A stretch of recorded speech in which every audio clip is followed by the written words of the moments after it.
Okay, this is going to be a similar video to the one I made earlier, my infantry impression, but this is a Battle of the Bulge medic impression. So the last video I made, I had my haversack and everything, so that would be more of a GI on the move. This would be hanging out in a foxhole, or maybe going on patrol or something. I guess we'll do the same thing, start over here, move that way.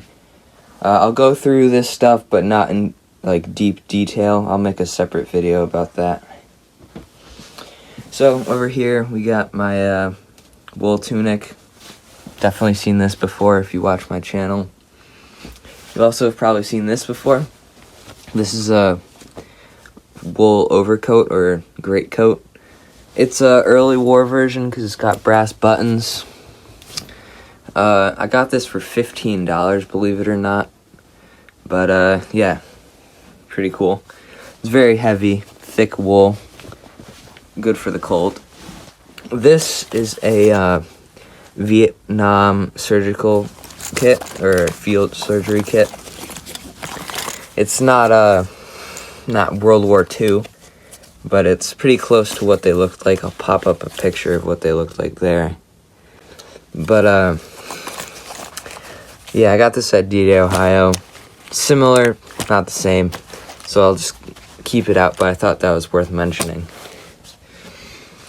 Down here, this is an original Carlisle bandage tin or a first aid kit. You can hear stuff moving around in there. It's never been opened. I actually have two of these,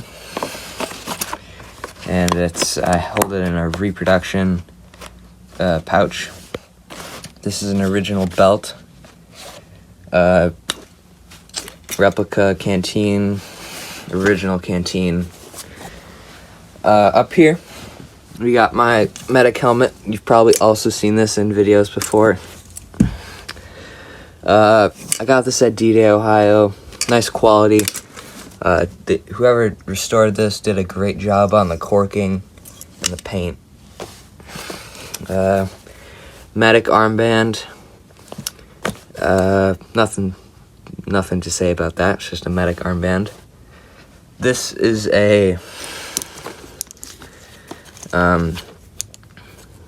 just a knife from the 40s. It was made in Germany, so I would say I just have this as I captured this off of a German. Up here, medical bags, of course. You got yoke straps up here, and I'll try all this on later for the video, and you can see it on me. That's where you store your scissors and stuff in there. Moving down, we got a bunch of different sets, burn injury set, bandages, tourniquet. I don't actually have a tourniquet. These are not full. I would like to fill these up just so they're more accurate, you know. Forget what these are called. What are they?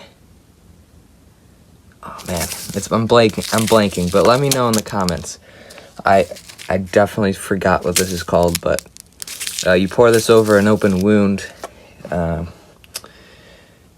Moving up here, more boxes, iodine applicator, gauze bandage, triangular bandage,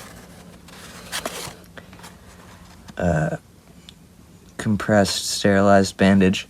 So on the back of all of these, pretty cool feature is they've got instructions on how to apply.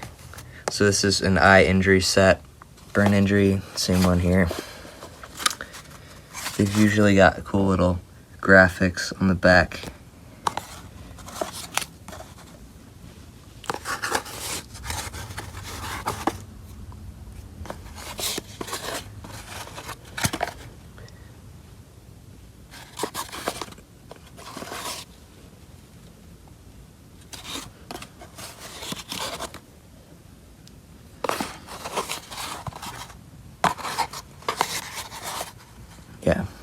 So I actually have some triangular bandages over here, but they're a little too big to fit in that container, so I think I'm gonna get some new bandages just to put in there. I'm gonna try and get my hands on a World War II tourniquet. Probably not original, but just a replica. Over here in the other bag, I've got gauze, triangular bandages, more gauze, toe tags. So if you come across a wounded or dead soldier, you fill this out. It says their name, their company, regiment, all of that, and how much morphine you gave them and whatnot. Then you tie it to their jacket or their uniform somewhere. This is an original pencil. It's like really light for some reason. It's almost like it's made out of balsa wood, which I think is kind of interesting. Up here, belt, pants. These are original trousers, wool trousers. And this is my M43 field jacket, which you've definitely seen before if you watch my channel.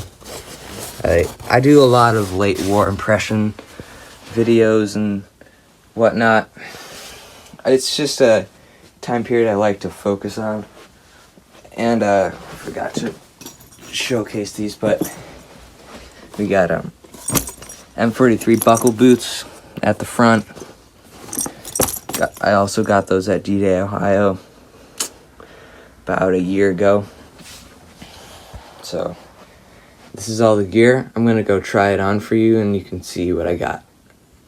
Okay, so at the time I'm recording this video right now, it is still cold and very windy. So I apologize for any wind noise that's going on throughout the video. But something I forgot to mention when I was doing my overview is the Jeep cap. Jeep cap was an essential part of the Battle of the Bulge because helmets do not keep your ears warm. So, sorry I forgot that. Also, forgot to include gloves, and I can't seem to find them. I don't know where they went, but it's fine, I guess. So, on the helmet. So your helmet fits right over the Jeep cap. Keep your ears warm.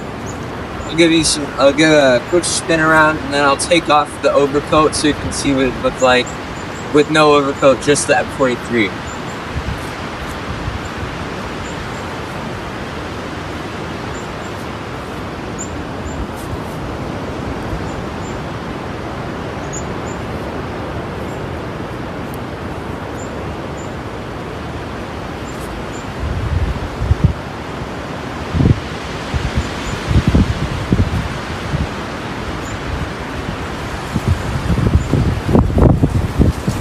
Okay, so quick little show you what I got.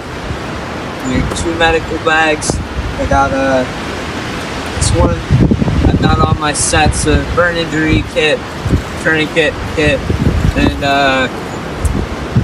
like boxes for bandages and stuff. I got my scissors in there, and in this bag here, I've got all my gauze and bandages and stuff.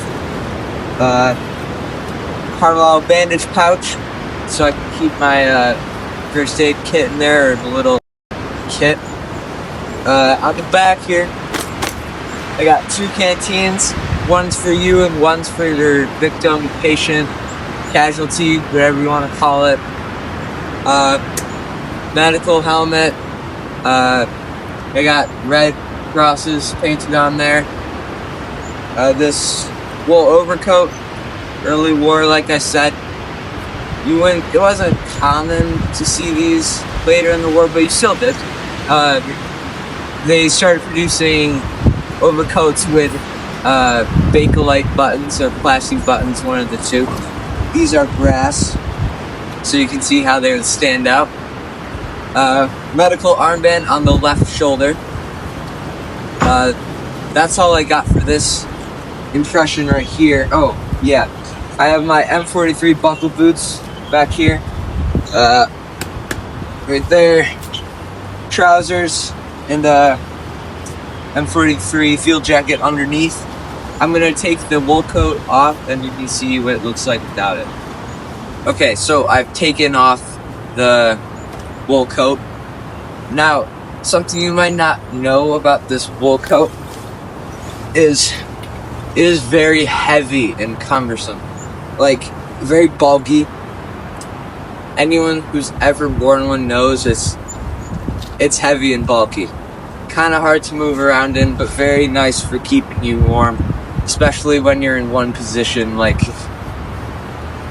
the 101st Airborne was dug in during the Battle of the Bulge. It gets cold when you're not moving around.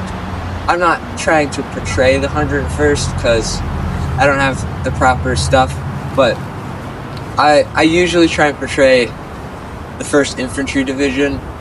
That's just what my local reenacting group portrays, so that's what I try to. But this is no specific unit or division. So I'll spin around, same thing really, just different jacket.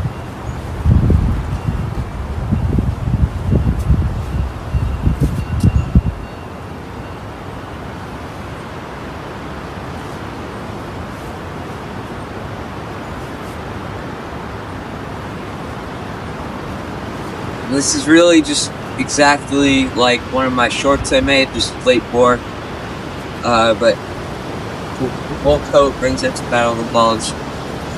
I'll give you a close-up of what's in here, for sure. Okay, I'm recording this little segment after the fact, so sorry if it seems out of place.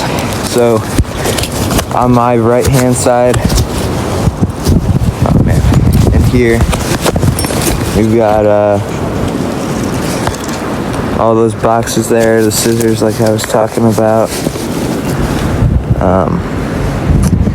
That's the toe tag, the pencil. There's the made in Germany knife. On the other side, tourniquet box, triangular bandages, gauze. Really nothing too special, but everything you need to take care of casualties on the front lines.